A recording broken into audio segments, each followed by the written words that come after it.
Okay, this problem says Marcus's favorite casserole recipe requires 3 eggs and makes 6 servings. Marcus will modify the recipe by using 5 eggs and increasing all other ingredients in the recipe proportionally. What is the total number of servings the modified recipe will make? So in this problem, they tell you what you need to do in the reading.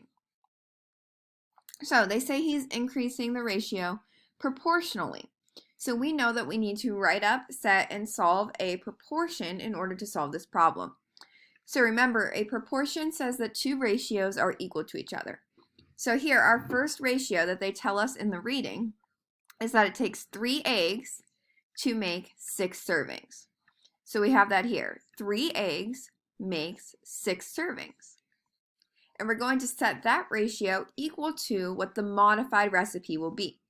So they're saying he's going to use 5 eggs, and we need to figure out how many servings that will make. So when you set up your ratios, here we put eggs on the top. So since my eggs is on the top of my 3/6, for your second ratio, you want to make sure eggs are on the top. So I have my 5 eggs on the top in the numerator of that fraction.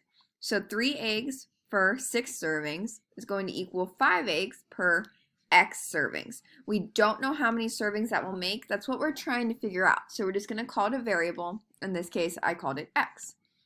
So now we know to solve a proportion, we cross multiply.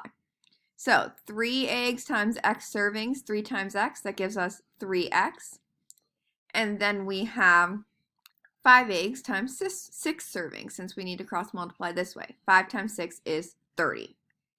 Now we want to get X by itself, so 3 times X.